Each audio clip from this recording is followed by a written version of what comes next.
လန်ဒန်မှာနေထိုင်တဲ့အမေရိကန်လူမျိုးတဘာဝကုထုံးဆရာဝန် Holly Harvey Crippen ဟာ1910ပြည့်နှစ်မှာဇနီးဖြစ်သူကော်ရာကိုတပ်ဖြတ်မှုနဲ့တရားစွဲဆိုခြင်းခံခဲ့ရပါတယ်။သူ့ကိုဖမ်းဆီးရမိပုံတရားစီရင်ပုံပြစ်ဒဏ်ချမှတ်ပုံနဲ့ကွက်မြတ်ပုံတွေဟာအဲ့ဒီခေတ်ကကမ္ဘာတော်မှာရှိတဲ့သတင်းစာမျက်နှာဖုံးတွေမှာနေ့စဉ်နဲ့အမျှပါဝင်နေခဲ့တာပါ။ဒေါက်တာ Crippen ရဲ့အေးဆက်တည်ငြိမ်ပြီးတော့စိတ်လှုပ်ရှားမှုမရှိတဲ့ရုပ်အသွင်ကပဲသူပဲတရားခံဆိုတာကိုပို့ပြီးတော့ယုံကြည်သွားစေခဲ့ပြီးတော့အဲ့ဒီနှစ်နိုဝင်ဘာလကျိုးပေးကွက်မြတ်ခံရချိန်မှာတော့သူ့ဘက်ကကာကွယ်ပြောဆိုပေးမဲ့သူမရှိသလောက်ဖြစ်ခဲ့ပါတယ်။ Crippen ရဲ့တရားစီရင်မှုဟာ forensic pathology လို့ခေါ်တဲ့ဆေးပညာနဲ့အဖြေရှာတဲ့နည်းလမ်းကိုအခြေခံပြီးစစ်ဆေးခဲ့တဲ့ပထမဆုံးအမှုတွေကတစ်ခုဖြစ်ခဲ့ပြီးတော့တရားလိုဘက်ကနေထင်ရှားခိုင်လုံလာတဲ့သိပ္ပံနည်းကျအထောက်အထားတွေကိုလည်းတင်ပြနိုင်ခဲ့ပါတယ်။ဇလန်ကတော့1910ပြည့်နှစ်ဇန်နဝါရီလမှာသူတို့အိမ်မှာကျင်းပတဲ့ညစာစားပွဲအပြီး Crippen ရဲ့ဇနီးကော်ရာပျောက်ဆုံးခြင်းကနေစတင်ခဲ့တာပါ။ရဲတပ်ဖွဲ့ကဇနီးဖြစ်သူဘယ်ရောက်နေလဲလို့မေးမြန်းတဲ့အခါဒေါက်တာကတော့ပထမတော့ American ကိုပြန်သွားပြီးတော့အဲ့ဒီမှာတင်သေသွားပြီလို့ဖြေခဲ့ပါတယ်။ဒါပေမဲ့နောက်ပိုင်းမှာတော့စကားကိုပြောင်းလဲခဲ့ပြီးတော့ဇနီးဖြစ်သူဟာသူ့ရဲ့ချစ်သူနဲ့အတူနေဖို့အတွက်အမေရိကကိုပြန်သွားတယ်လို့ထပ်မံဖြေကြားခဲ့ပြန်ပါတယ်။ကြားသိရသလောက်တော့ Holly Crippen ဟာဇနီးဖြစ်သူရဲ့ဖိနှိပ်ချုပ်ချယ်မှုအောက်မှာအမြဲငုံခံနေရတဲ့လင်ယောက်ျားတစ်ယောက်ဖြစ်ပြီးတော့ပြက်ပေါ်လော်လီလုံးနဲ့ဇနီးဖြစ်သူရဲ့နှိမ်ချဆက်ဆံမှုကိုလည်းအမြဲခံခဲ့ရပါတယ်။ကော်ရာဟာလင်ယောက်ျားအပေါ်အမြဲတစ္ဆာဖောက်ခဲ့ပြီးတော့ငယ်ရွယ်တဲ့ရီးစားတွေကိုတစ်ယောက်ပြီးတစ်ယောက်ထားကလူသိရှင်ကြားကြောက်ရလိရှိပါတယ်။ Crippen ကိုယ်တိုင်လည်းဇနီးဖြစ်သူရဲ့တစ္ဆာဖောက်မှုကြောင့်နောက်ပိုင်းမှာအတွင်းရေးမှုမှလေးအတန်လီဖ်နီနဲ့ချစ်ကြိုက်ခဲ့ပါတယ်။လူသက်မှုရဲ့နောက်ကတွန်းအားကတော့ရှေးဘဝေဒနီရဲ့ရှိခဲ့တဲ့တမယိုးကြအကြောင်းရင်းတွေကတစ်ခုဖြစ်ပါတယ်။ရဲတွေကအနံ့ခံလိုက်တဲ့အခါမှာတော့ Crippen နဲ့သူ့ရဲ့အတူနေချစ်သူအတွင်းရေးမှုမှလေးဟာမကြခင်အဖမ်းခံရတော့မှဆိုတာကိုသိတာကြောင့်ထွက်ပြေးတိမ်းရှောင်ခဲ့ကြတာပါ။သူတို့ပျောက်ဆုံးသွားခြင်းက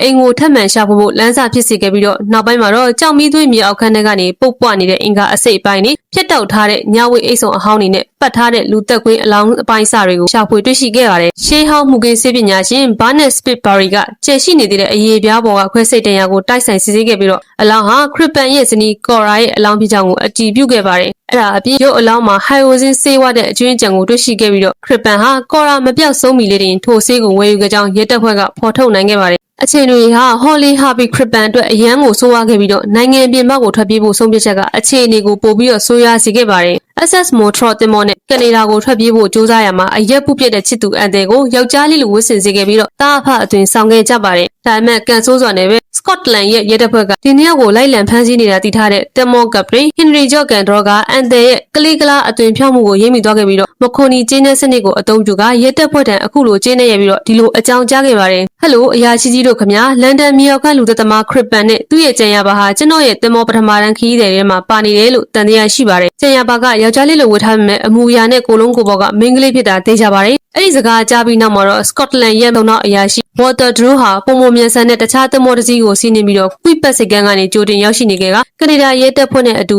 SS Montreal ဆက်ရောက်လာခြင်းမှာပဲ Crippen နဲ့ Leaf တို့ကိုဖမ်းဆီးခဲ့ပါတယ်။ဂျင်းနန်းဆက်သွယ်စနစ်ကိုအသုံးပြုပြီးတော့ရာဇဝတ်ကောင်ကိုဖမ်းဆီးနိုင်ခဲ့တဲ့ဒီဖြစ်ဟာ1910ခုနှစ်ရဲ့တမိုင်းဝင်ပထမဆုံးအကြိမ်ဖြစ်တစ်ခုဖြစ်ခဲ့ပါတယ်။ Overly တရားရုံးမှာပြုလုပ်ခဲ့တဲ့နောက်ဆက်တွဲတရားစီရင်မှုဟာအဲ့ဒီခေတ်ကအသစ်အဆန်းဖြစ်တဲ့မှုကင်းသိပ္ပံပညာရပ်ပေါ်အခြေခံထားပြီးတော့တရားခွင်တစ်လျှောက်လုံးမှာ Crippen ဟာဘလို့နောင်နာမျိုးခန်းစားချက်မျိုးကိုများပြတ်တက်ခြင်းမရှိခဲ့ပါဘူး။ ယူရီလူမျိုးအဖွဲ့ကသူ့မှာအပြစ်ရှိကြောင်းချက်ချင်းဆုံးဖြတ်ချက်ချခဲ့ပြီးတော့အောက်တိုဘာ22ရက်နေ့မှာတရားသူကြီး Richard Everett Webster ဟာခုလိုပဲပြစ်ဒဏ်စီရင်ချက်ကိုဖျက်ချခဲ့ပါတယ်။ Holly Harvey Crippen မင်းဟာဇနီးဖြစ်သူကိုရရဆက်ဆက်အစိတ်ခတ်တက်ခဲ့တယ်။မင်းရဲ့ရာဇဝတ်မှုကိုဖုံးကွယ်ခဲ့တယ်။အလောင်းကိုဖျက်ဆီးပြီးတော့အပိုင်းပိုင်းခွဲဖျောက်ဖျက်ခဲ့တယ်ဆိုတာစင်ကြုံတော်တရားရှိတဲ့ဘယ်သူမှဆိုတန်တရားဖြစ်စရာမလိုတဲ့တပ်တွေအရာထင်ရှားပါတယ်။ဒီလိုယိုစရာကောင်းပြီးဆိုးသွမ်းလာတဲ့ရာဇဝတ်မှုအကြောင်းငါအကြံဝင်မပြောတော့ဘူးလို့တရားသူကြီးကဆိုကကြိုးမိတ်ချမှတ်ခဲ့ပါတယ်။အဲ့နောက် Crippen ကိုနိုဝင်ဘာ23ရက်နေ့မှာပင်နွန်ဘေးထောင်မှာကွက်မြတ်ခဲ့ပြီးတော့သူ့ရဲ့နောက်ဆုံးတောင်းဆိုချက်ကတော့သူ့ချစ်သူအယ်တန်ရဲ့ဓာတ်ပုံနဲ့အတူသူ့ကိုမြင်မြုပ်ပေးဖို့ပဲဖြစ်ပါတယ်။ Crippen တည်ဆုံးသွားပေမဲ့လည်းသူ့ရဲ့ပြစ်ဒဏ်စီရင်ချက်နဲ့ပတ်သက်တဲ့ Dreha တွေကရင်းနှီးထတိုင်ပေါ်ပေါက်နေစေဖြစ်ပြီးတော့ခေတ်သစ်ကျွမ်းကျင်ပညာရှင်တွေကတော့1910ခုနှစ်က